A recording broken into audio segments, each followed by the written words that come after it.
Act 1, Scene 7. Dysart, shaking hands. Miss Strang? Dora. Mr. Strang's still at the press, I'm afraid.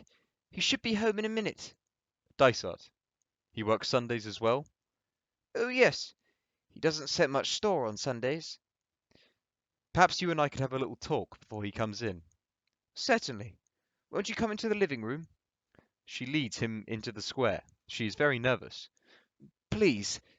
She motions him to sit, then holds her hands tightly together. Miss Strang, have you any idea how this thing could have occurred? I can't imagine, Doctor. It's all so unbelievable. Alan's always been such a gentle boy, and he loves animals, especially horses. Especially. Yes, he even has a photograph of one up in his bedroom, a beautiful white one, looking out over a gate. His father gave it to him a few years ago, off a calendar he'd printed, and he's never taken it down. And when he was 7 or 8, I used to have to read him the same book, over and over, all about a horse. Really? Yes, it was called Prince, and no one could ride him. Alan calls from his bed, not looking at his mother. Alan, in an excited younger voice. Why not? Why not? Say it. In his voice. Well, he loved the idea of animals talking. Did he? Say it. Say it. Use his voice. Dora, in a proud voice. Because I am faithful. Alan giggles. My name is Prince, and I am a prince among horses, and only my young master can ride me. Anyone else, I'll throw off. Alan giggles louder. And then I remember I used to tell him this funny thing about falling off horses. Did you know that when the Christian cavalry first arrived in the New World, the pagans thought the horse and rider was one person? Really? Alan, sitting up amazed. One person? Actually, they thought it must be a god. A god? It was only when one rider fell off they realized the truth. That's fascinating. I've never heard that before. Can you remember anything else that you may have told him about horses? Well, not really. They're in the Bible, of course. He saith among the trumpets, Ha ha. Ha ha? The book of Job. Such a noble passage. You know. Hast thou given the horses strength? Alan, responding. Hast thou clothed his neck with thunder? To the glory of his nostrils is terrible. He swallows the ground with fierceness and rage. He saith among the trumpets, Ha ha! Isn't that splendid? It certainly is. Ha ha! And then, of course, we saw an awful lot of westerns on the television. He couldn't get enough of those. Oh, but surely you don't have a set, do you?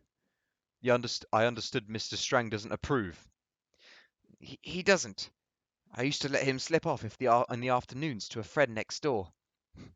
You mean without his father's knowledge? What the eye does not see, the heart does not grieve over, does it? Anyway, westerns are harmless enough, surely?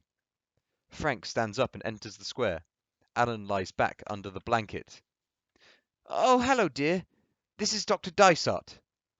Frank, shaking hands. How do you do? How do you do? I was just telling the doctor, Alan's always adored horses. We assumed he did. You know he did, dear. Look how he liked that photograph that you gave him. What about it? Oh, nothing, dear. Just that he pestered you to have it as soon as he saw it. Do you remember? We've always been a horsey family. At least my side has. My grandfather used to ride every morning on the downs behind Brighton, all dressed up in a bowler hat and jodhpurs. He looked very splendid. Indulging in equitation, he called it. Frank moves away from them and sits warily. Alan, trying out the word. Equitation. I remember I told him how it came from Eqqus, the Latin word for horse. Alan was fascinated by that word. I know. I suppose it's because he'd never come across one with two U's together before. Alan, savouring it. Eqqus. I always wanted the boy to ride himself. He'd have so enjoyed it. Oh, but surely he did. No, Never. he didn't care for it. He was most definite about not wanting to. But he must have had to at the stables. I mean, it would be part of the job. You would have thought so, But no, he absolutely wouldn't, would he, dear? He seems he was perfectly happy raking out manure. Did he ever give a reason for this? No, I must say we thought it was most peculiar, but he wouldn't discuss it.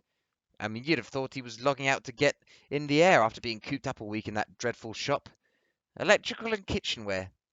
Isn't that an environment for a sensitive boy? Doctor? Dear, have you offered the doctor a cup of tea? Oh dear, no, I haven't. And you must be dying for one. Well, that would be nice. Of course it would. Excuse me.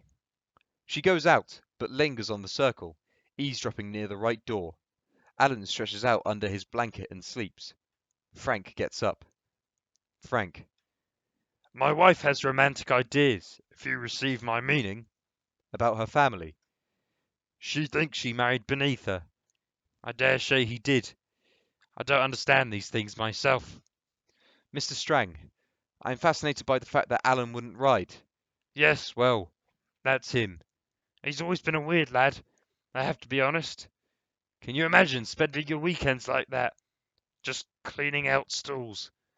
All the things that he could have been doing in the way of further education. Except he's hardly a scholar. Oh, how do we know?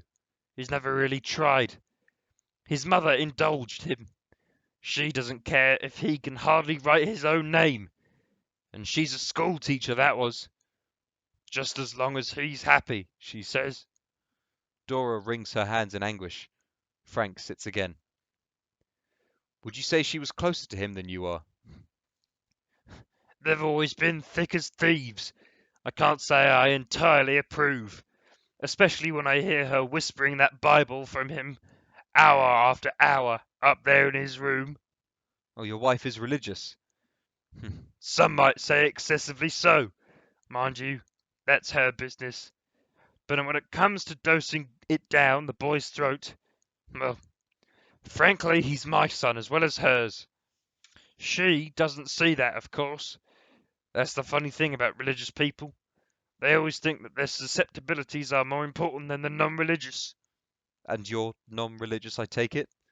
I'm an atheist, and I don't mind admitting it. If you want my opinion, it's the Bible that's responsible for all of this. Why? Well, look at yourself. A boy spends night after night having this stuff read into him.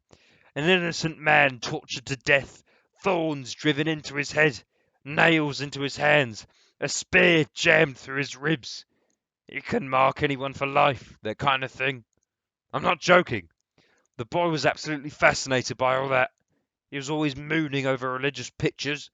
I mean real kinky ones, if you receive my meaning. I had to put a stop to it once or twice. There's a pause.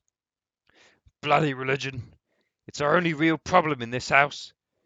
It's insuperable, and I don't mind admitting it. Unable to stand any more, Dora comes in again.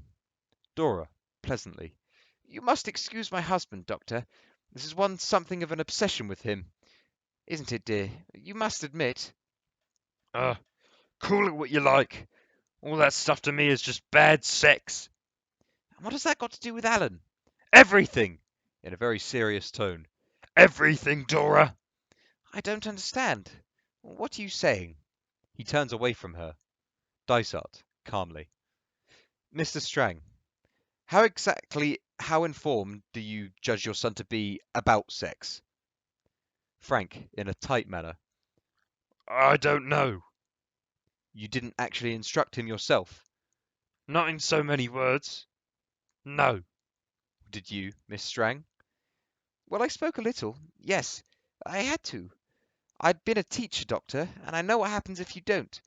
They find out through magazines and dirty books. What sort of things did you tell him? I'm sorry if this is embarrassing. I told him the biological facts, but I also told him what I believed, that sex is not just a biological matter, but spiritual as well.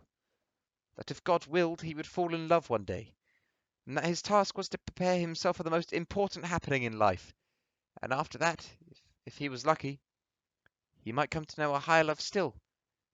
I simply don't understand. Alan! She breaks down in sobs. Her husband gets up and goes to her. Frank, embarrassed.